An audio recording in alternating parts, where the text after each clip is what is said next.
안녕하세요. 리치노마드입니다. 오늘은 KB금융경영연구소에서 2023 한국 부자 보고서라는 거를 발표를 해서 그 얘기를 한번 해볼까 합니다. 부자는 도대체 어떻게 부자가 되었고 또 어떻게 투자하는지 알아야 우리도 부자가 될 수 있으니까 그 얘기를 한번 해볼까 합니다.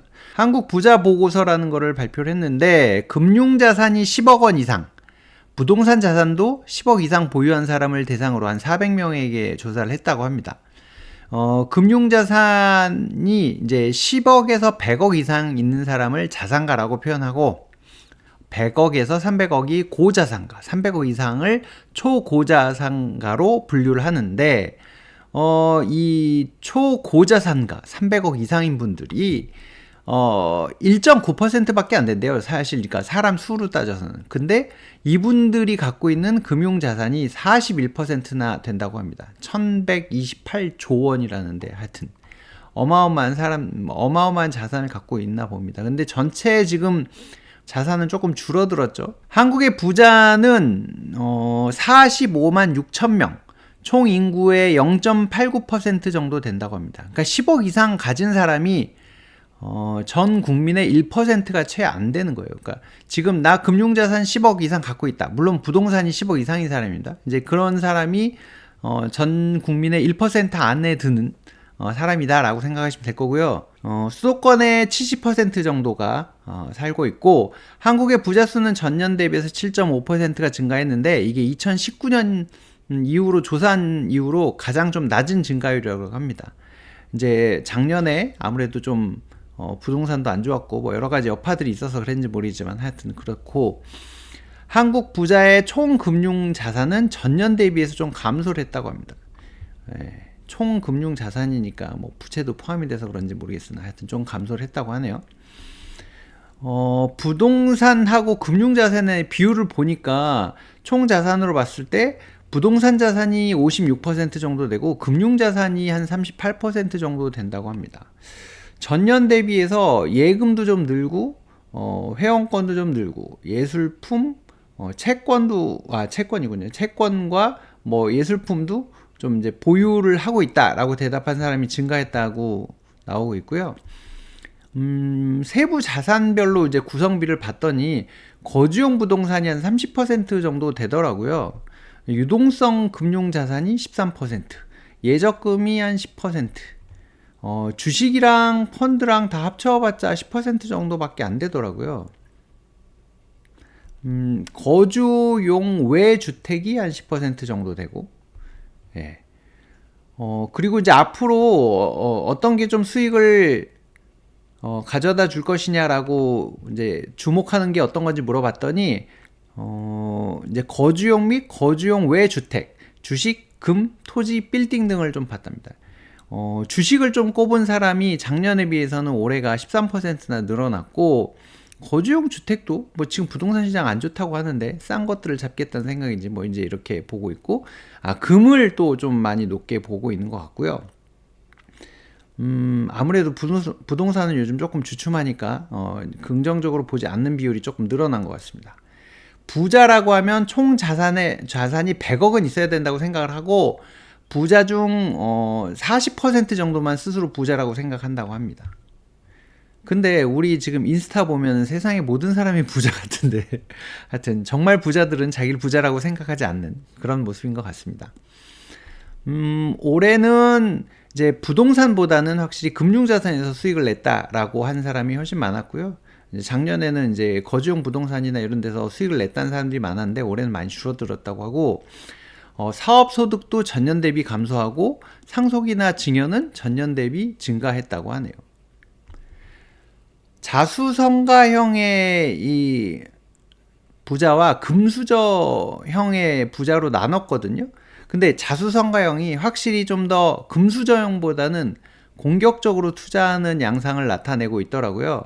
특히 이제 자수성가형은 40대, 금수저형은 이미 이제 30대에 뭔가 상속을 받아서 이렇게 이제 재원을 마련을 했고, 이 자수성가형은 사업 수익으로 뭐 급여를 모아서 한 사람도 있긴 있지만 이건 20%밖에 안 되고요. 어쨌든 이렇게 해서 이제 종잣돈을 마련을 했고 보면 이제 40대쯤 가서 여기 50%고 여기는 벌써 30대에 종잣돈을 막 8.7억을 이렇게 모아서 운영을 하는 그런 상황이 된 걸로 나오고 있습니다. 자수성가형은 이제 주식 쪽의 비중이 그래도 조금 더 높은 것 같고요. 금수저형은 잘 지키면 돼서 그런지 몰라도 예적금의 비율이 28%나 되는 그런 걸 볼 수가 있습니다. 부동산 자산형이 금융자산형과 비교를 했을 때 부채를 더 많이 사용하더라고요. 부동산 자산형은 이제 유동성 금융자산을 좀 많이 갖고 가면서 이제 유사시에 투자를 할 수 있게 뭐 준비를 하는 것 같은데, 이제 부동산 자산형은 부채를 자산이라고 생각하는 거죠. 이제 임대 보증금이나 이런 것도 자산이라고 생각을 하는 거니까 실제로 부채를 더 많이 사용을 한다고 합니다. 부채는 자산이다라고 생각하는 비율이 58%나 되고, 그래서 이 부동산 담보대출을 많이 쓰고 있고, 금융자산형인 분들은 대출 없이 이제 운용하는 경우들이 훨씬 많은 그런 모습을 나타내고 있습니다. 금리 상승으로 부채 규모가 좀 축소된 것 같더라고요. 그러니까 임대 보증금의 이제 비중이 더 늘어난 것 같아요. 금융부채 감소로 인해서 총 부채 규모는 축소됐거든요. 보면 총 부채 규모가 7.1억이던 게 4.8억으로 줄어들었고, 근데 이제 금융부채의 비중이 이제 더 줄고 임대보증금이 늘어났잖아요. 이제 이게 금융부채를 줄이면서 아마 이렇게 된 것 같고, 총 자산 규모별로 보면은 100억 이상인 분들도 뭐 한 11억 정도의 부채를 갖고 있습니다. 이제 금융부채가 한 30% 정도, 33% 정도 되고, 소득 잉여 자금, 그러니까 이제 뭐 돈을 번 다음에 나머지 비용 쓸 거 쓰고, 나머지 이제 돈을 어디다 투자하냐라고 봤더니, 이제 뭐 25는 이제 금융자산에 투자하고, 뭐 부동산에 투자하고, 이건 이제 7%가 부동산에 투자를 하겠죠. 투자자산 배율이네요. 배율. 단위가 배니까. 뭐 이런 식으로 되어 있으니까 한번 보시고요. 아무래도 이제 부자가 된 분들은 뭘로 돈을 벌었나 보면 이제 전문직과 사업가 비중이 좀 높은데, 자수성가형 부자가 금수저형에 의해서 뭐 확실히 좀 공격적인 투자 성향이 많은 걸로 보여집니다. 이렇게 보시면 사업체 운영한다는 분들이 아무래도 자수성가형이 훨씬 많고, 금수저형보다 이제 자수성가형이 더 많은 걸로 알 수 있습니다. 그리고 확실히 자수성가형이 파란색이나 이쪽이 많은 게 공격적인 성향이거든요. 이제 아무래도 공격적인 성향이 조금 더 많은 것 같고요. 자산 원천별로 종잣돈 규모나 뭐 이제 그걸 모은 나이로 보면 확실히 금수저형이 조금 더 어린 나이에 종잣돈을 모으고, 종잣돈의 규모도 조금 더 큰 걸로 나왔고요. 종잣돈으로 지금의 자산을 만든 투자처가 어디냐라고 했더니 이제 자수성가형들은 이제 주식이나 거주용 주택 뭐 이제 이런 것들로 좀 불린 것 같고, 금수저형은 이제 그 거주용이 아닌 다른 아파트에 투자하거나 뭐 이제 이런 부분들이 더 많았던 것 같습니다. 상가, 임야 뭐 이런 쪽에다가 투자를 하는 거고요. 토지. 자산 규모가 아무래도 커서 그런지 조금 더 안정적인 걸 선호하는 것 같습니다. 금융자산 중에 안정적인 포트폴리오 비중이 높은데, 펀드나 주식 같은 경우는 한 20% 내외밖에 안 되고요. 보면은 은행 쪽에 뭐 거의 50% 이상의 포트폴리오가 들어가 있는 걸 알 수 있습니다. 보시면은 특히 금수저형 같은 경우는 이제 예적금 쪽에 비중이 굉장히 큰 걸로 나오고 있고요. 2024년에는 어떻게 투자를 할 것이냐라고 물어봤더니 투자 금액을 늘리겠다고 대답한 항목은 예적금이나 주식 쪽이었고요. 채권도 사실은 조금 이제 금리 고점이 확인되면 채권 투자를 늘리겠다고 한 사람들도 있었고, 향후 1년 이내에 어떤 게 좀 고수익을 낼 것이냐, 이게 지금 한 9월 달인가 조사가 끝난 거거든요. 주식이나 거주용 주택, 금보석, 거주용 외주택, 이제 9월 달까지 조사였기 때문에 거주용 주택에 대한 것도, 이때는 부동산이 조금 괜찮았었기 때문에 이런 대답도 좀 들어간 것 같고, 금이나 이런 것도 좀 들어가 있는 걸 볼 수 있습니다. 주식에 투자할 때는 1에서 3년 정도를 보고 한다 그러더라고요. 이게 뭐 이게 단타를 지향하는 게 아니고 좀 오랫동안 넣어놓을 걸 생각하는데, 목표 수익률이 굉장히 높습니다. 뭐 해외 같은 경우는 24%, 국내 같은 경우는 한 29% 정도의 수익률을 기대하고, 그러니까 이제 장기 투자를 하는 거죠.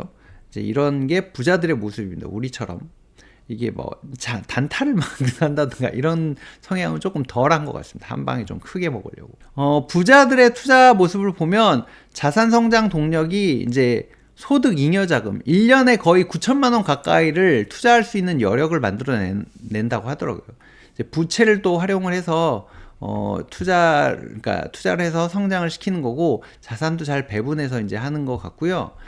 자수성가형 부자들이 금수저형에 비해서 조금 더 위험을 추구하는 그런 모습을 볼 수 있었습니다. 금수저형이 이제 부동산 투자나 예적금 비중이 더 높았고요. 금융자산형이 상대적으로 부동산 자산형에 비해서 조금 더 안정적인 그런 성격을 보이는 걸 알 수 있었습니다.